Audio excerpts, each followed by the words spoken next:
you are an entrepreneur, a professional, a speaker, or a coach, and although you've come a long way, it's time for you to take it to the next level. We've got you. This is the Author to Authority podcast. We'll help you use authority and influencer marketing to build your business stronger and faster by publishing a book. You'll hear from guests that are thought leaders in sales, marketing, networking, communication, social media, promotion, and business leadership. Let's do it. This is the Author to Authority podcast. And now your host, the extraordinary word ninja, Kim Thompson-Pinder. Welcome to the Author to Authority podcast. Have you ever just met someone and immediately you knew that there was just a really amazing connection? Well, Patty Dominguez and I just had a 10-minute pre-conversation before we went live on here. First time I've met her, and already, I don't know if you've ever watched Anne of Green Gables, but she feels like a kindred spirit. Patty is the founder of Positioning to Profit. She's a best-selling author, advisor, and contributing marketing expert. Her work has been featured on Smart Business, Investors Business Daily, New York Daily News, and American Express Open Forum, to name a few.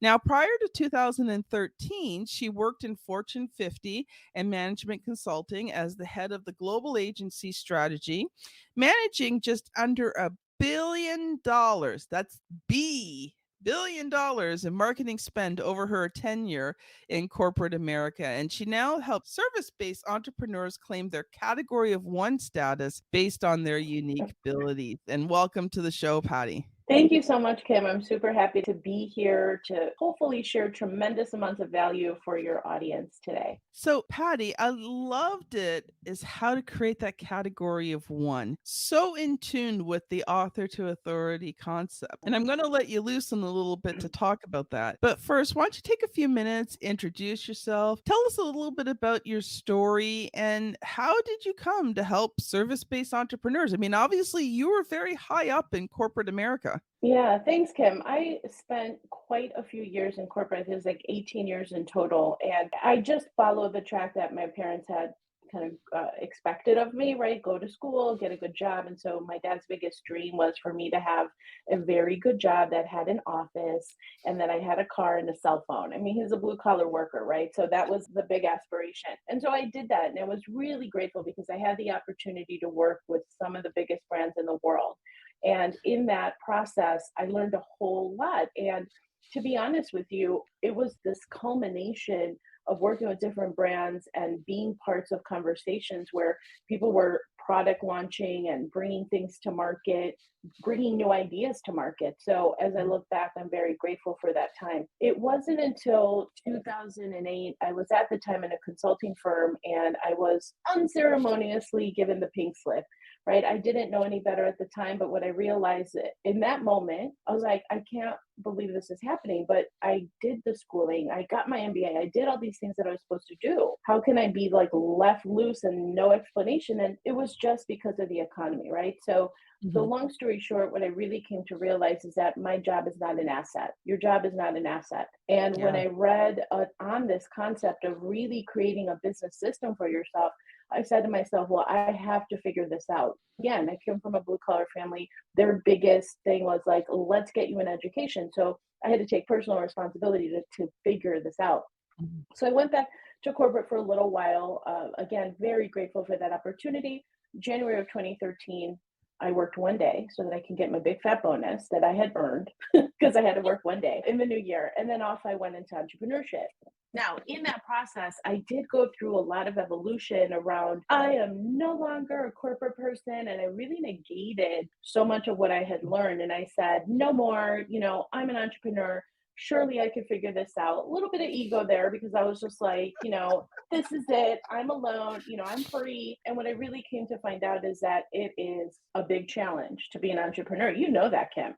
And so it's like really figuring this out. And you could either hang out, go to yoga class, hang out for coffee and say, I'm an entrepreneur. Or you can really realize that you create the environment, the results. I mean, it's 100% on you. So I had to learn a lot about that. But in that process, I was really trying to find my way. And I had a lot of self-doubt going around, do I have what it takes? Do I have what it takes? And it wasn't until I had a really important conversation with somebody who became a mentor of mine early on, an entrepreneur forever. He had said, listen, entrepreneurs create new money. You just have to create. You have to be in a position to create that. So there's something about that in that perfect moment that I was like, okay, it's up to me. It's up to me. And then I reflected back and saying, initially I had positioned myself as a business coach.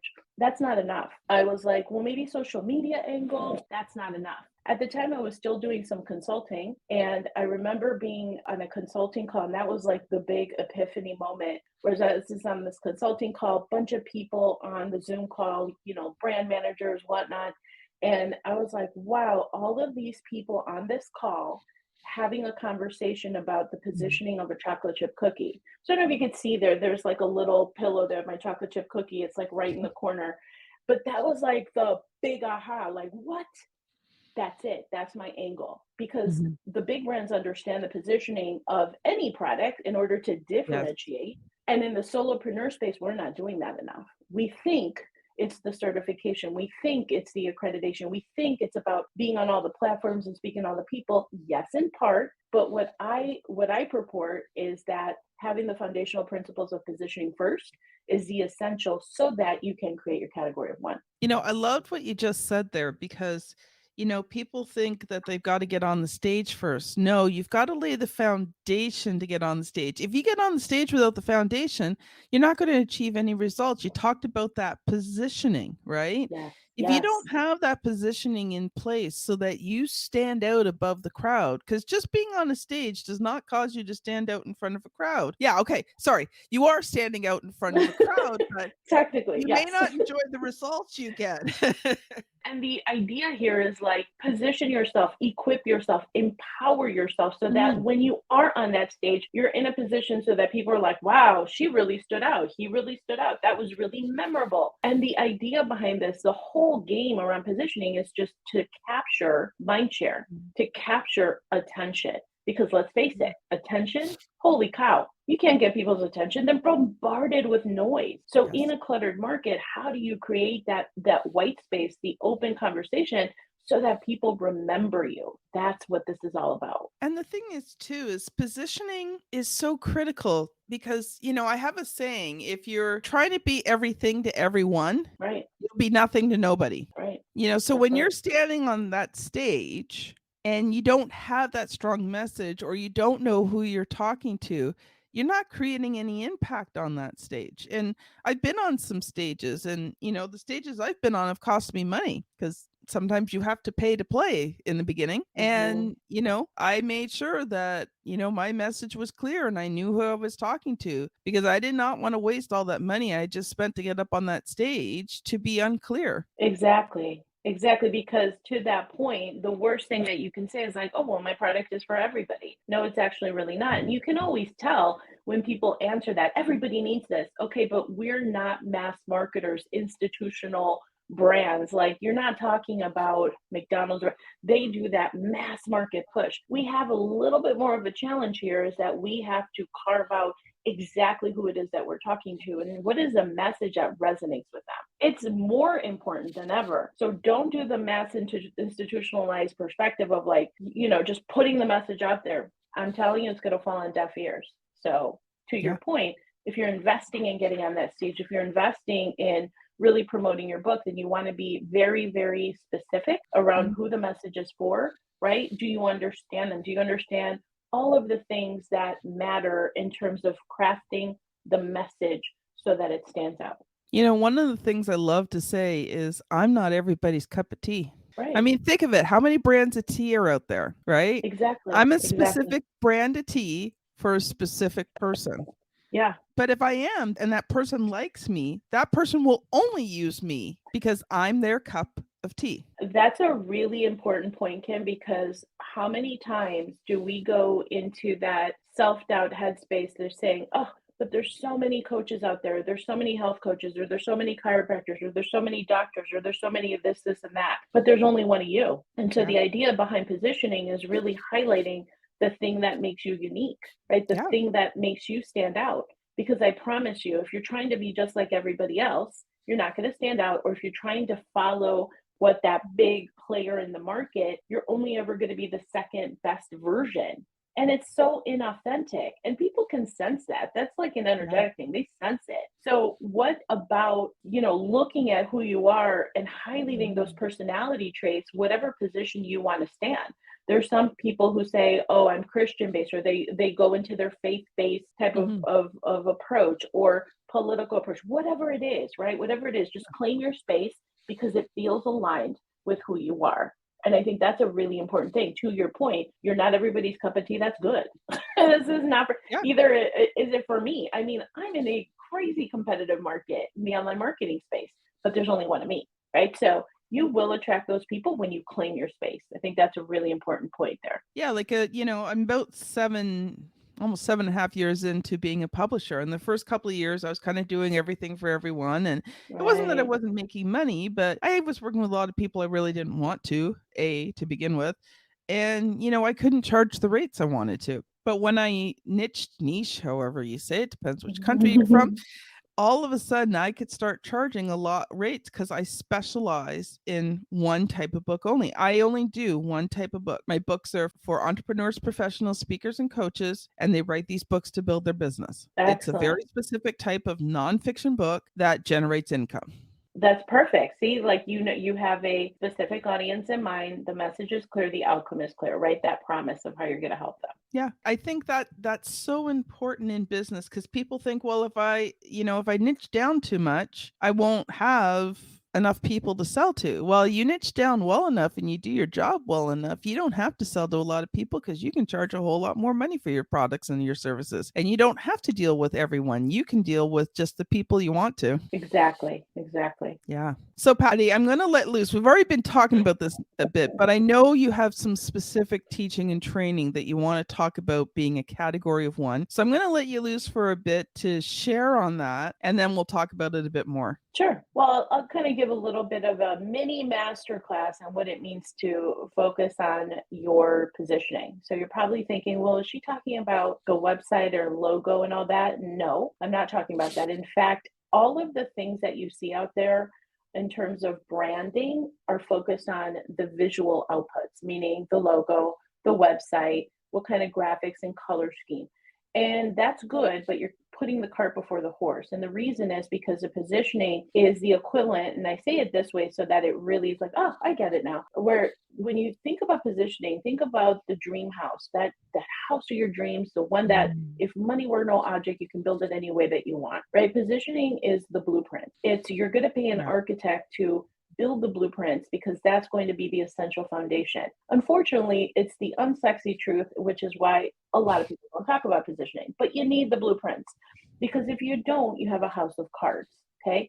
Where most people focus on branding, it's like the equivalent of the curtains and the wall colors and what kind of couch am I going to have, all the fun stuff. And nobody's telling you to not do the fun stuff, but the important thing is to focus on the positioning first. And it really comes down to, I have a framework that I talk about where for me is specifically for entrepreneurs in the service-based arena. The first one is internal positioning. And the reason I focus on that first is because I genuinely, thoroughly, wholeheartedly believe that your business results will meet your identity every time, no matter what. So you can sit there and say, well, I'm a professional and I did this certification.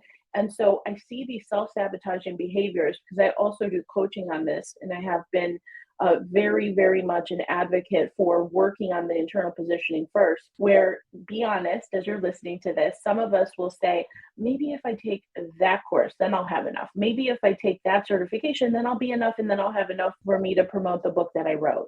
Or in order to even write a book, right? We have these stopgaps in the way that we're processing things that hold us back from putting the message out there. So the internal positioning, I have this whole like thing where I talk about, it's the triad of her success. I work primarily with women. And in the triad of her success, it's talking about self-love, right? Self-love, just owning who you are, being comfortable in your own skin. It's tapping more into intuition, because your business intuition is something that it's like your internal compass, your true north. And then the other side of it is being abundant, because if you're in comparisonitis, why does Kim get all the success and then I don't?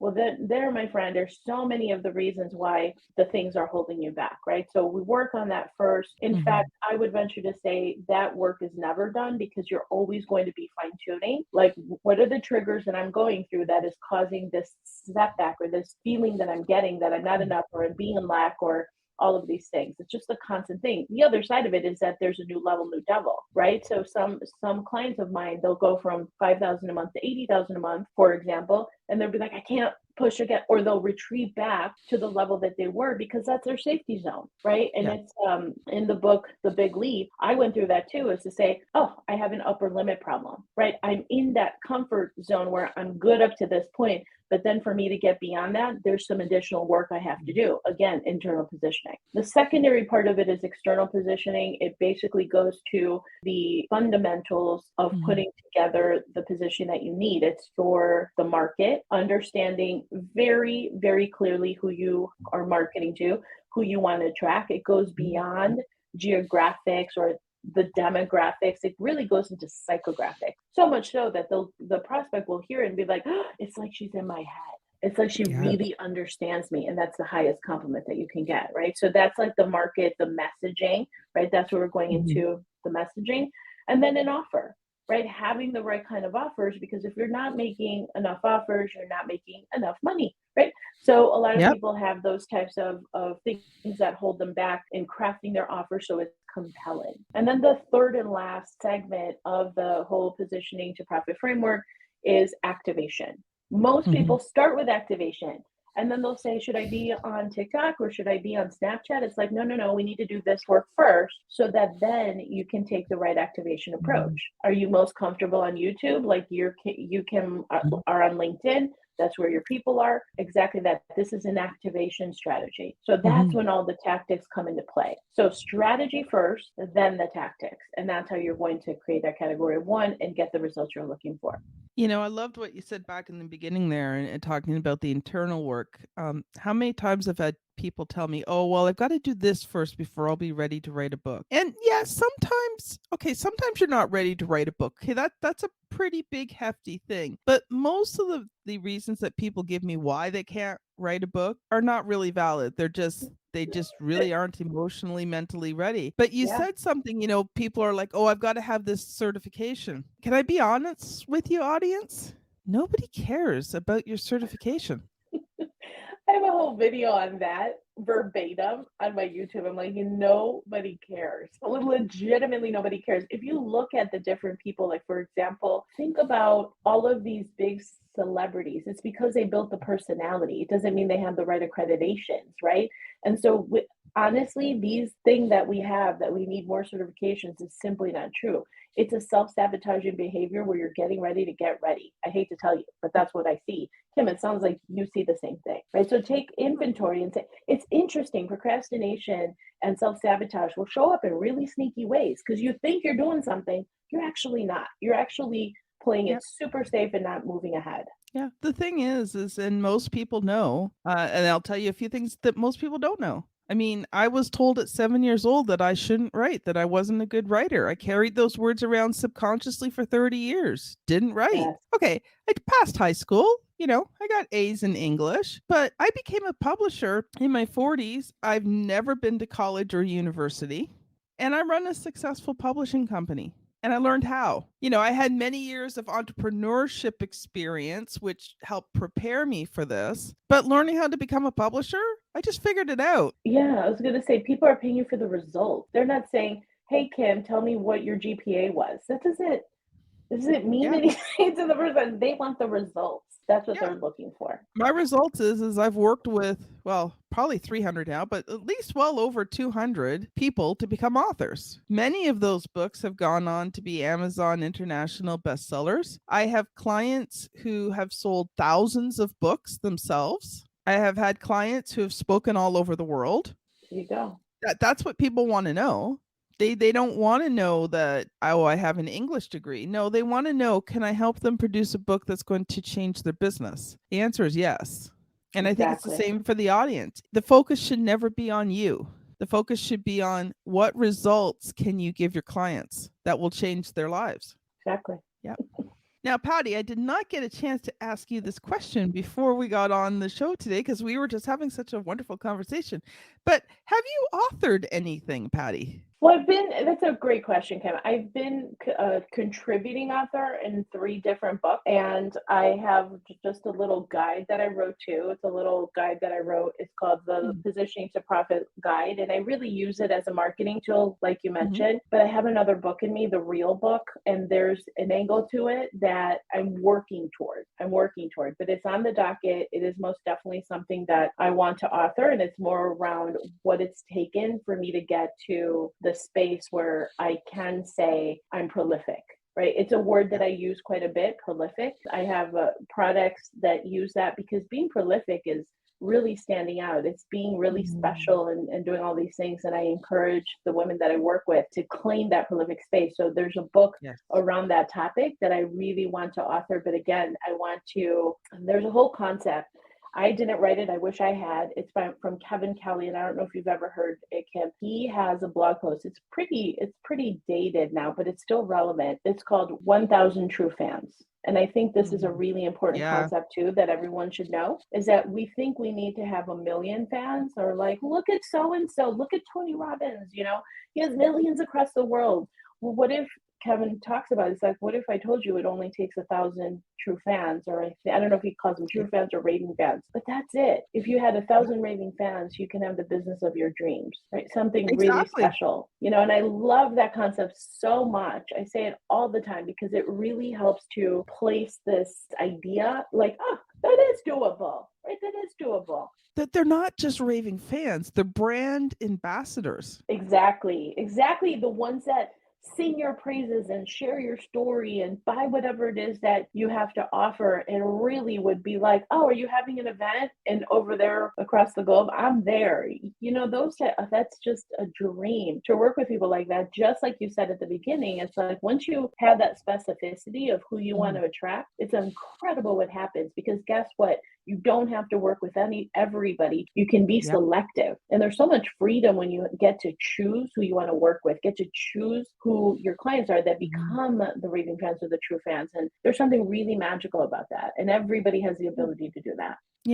I can't say every client of mine, because there's just been some clients that just has not worked out. But, I would say 85 to 90% of my clients will not work with anybody else but me. That's great, Kim. That's really impressive. Yeah, that's what you want.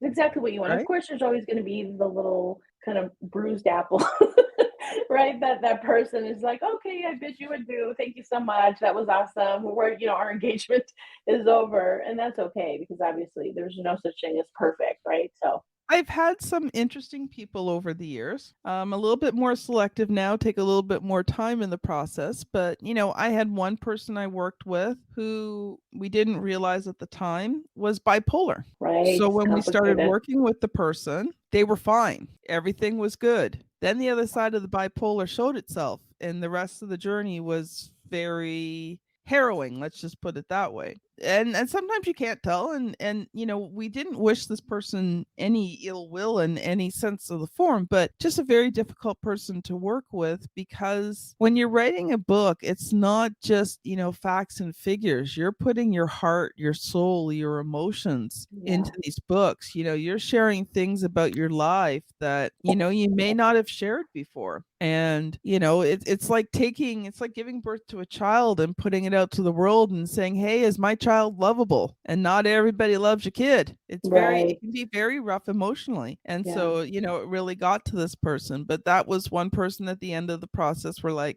we got through. Got the book published. We learned some things. Yes.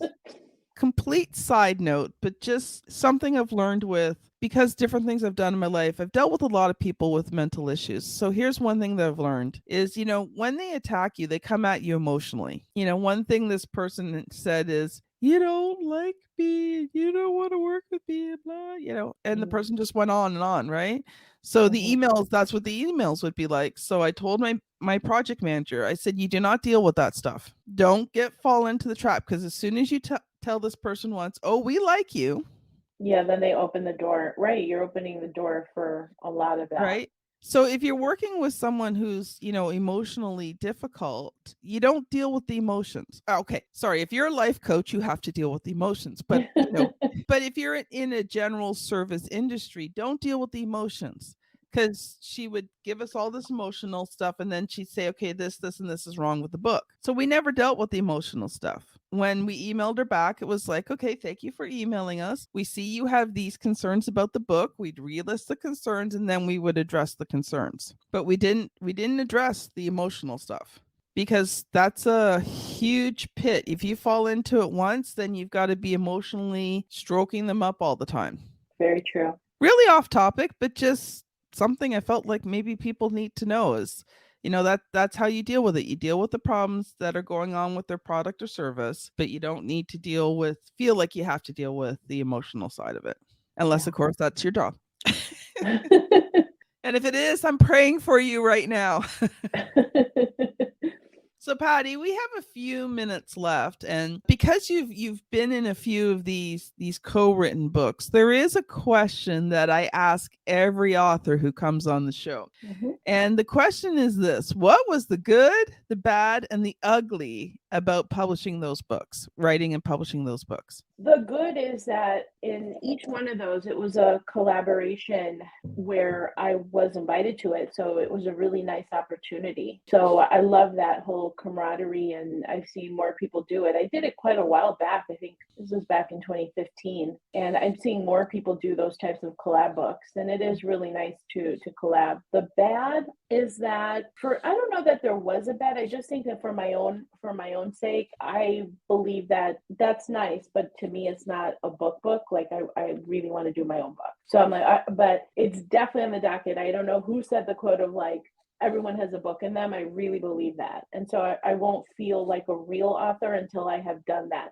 My own book, right? My own book, my own story, my own captions, my everything, the way that I want. So I think that that's a really something that is very much a personal life goal that I want to achieve. And I will. I know I will. And then the good, the bad, the ugly is probably where I see a lot of these books and people have really beautiful ideas, but it never goes anywhere because they just don't know how to market the book. Yeah. So I see a lot of authors with books where it becomes their life's work, and it's sad to see that they don't capture the right type of attention in the book because they just don't know how to market it. And so they think it's a funnel. I see that a whole lot where people are like, you need a funnel. Maybe partly, but that's not the whole thing. So I think that people have a lot of confusion in the marketplace of what it means to focus on your marketing, and I see a lot of that ugly in the online marketing space. I'm in it. Yeah. Not that I'm the ugly one. I'm the kind of the one that's over here on the side saying, you don't need that. That's a lot of hot air, and I'm being really kind because I really have a lot of words about that, because I see a lot of people being taken, and that's the ugly part of it. Thank you for not using those words and protecting my Apple good language rating. That was really hard, but I did it, Kim. No, that it's on brand for me to just throw in a word every now and then, but I'm being respectful because I am on this platform, so I know how to hold back whenever I need it. We have to shut down because we're just at the end here, but I think, what you said is really important. Is it's not just about writing the book.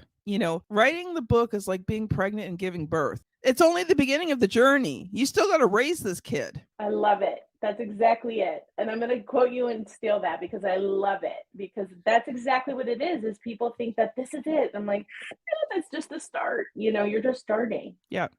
And like every other parent, you figure it out as you go along. Yeah. You don't have to have all the answers. You just have to continue to search for them and be willing to act on the answers that you have.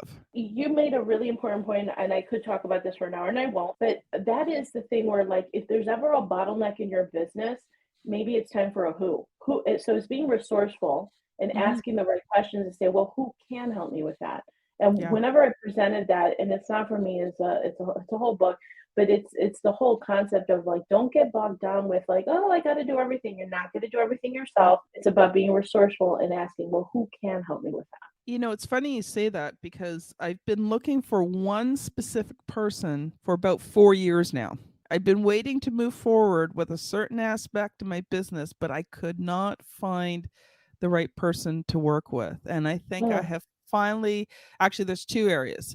One that's been about 2 years and the other one's about 4 years. And I think I have finally just found the right two people to work That's with great. Yeah. so that I can implement those things for 2023. And it's been a long Excellent. wait, but I knew I had to wait for the right person. Now, not always. Exactly. I mean, there's things that you just need to get done. But for me, these were trusted positions. You know, it's going to have a major impact on my business. So I wanted to make sure they were the right person. And I truly believed when the time was right for me, these people would come. And I think I have finally found them. So I'm excited for, I don't want to say too much yet because I don't have things in place. But once I do, audience, you will be knowing about what's going on. Excellent. All I can hint at for 2023 is just watch out because looks like we're going to be starting a pretty amazing community that's going to change entrepreneurs' lives. So that's all I can say at this moment. Excellent.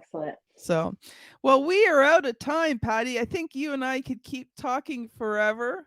I have so enjoyed this conversation. Thank you so much for sharing. And this has been Patty Dominguez and Kim Thompson-Pinder on the Author to Authority podcast. If you've enjoyed this episode, remember what I always ask, share it out and let others know. Have a great day, everyone, and we'll see you on the very next episode. Bye now. You've been listening to the Author to Authority podcast. The extraordinary word ninja, Kim Thompson-Pinder, has helped over 200 entrepreneurs, professionals, speakers, and coaches write and publish their books that have become incredible marketing tools for their business. And many of those have gone on to become Amazon best-selling authors and have used their books to land high-level clients and get on big stages. We hope you've enjoyed the show. Make sure to like, rate, and review. And we'll be back soon. But in the meantime, hit the website at www.authortoauthoritypodcast.com. See you next time.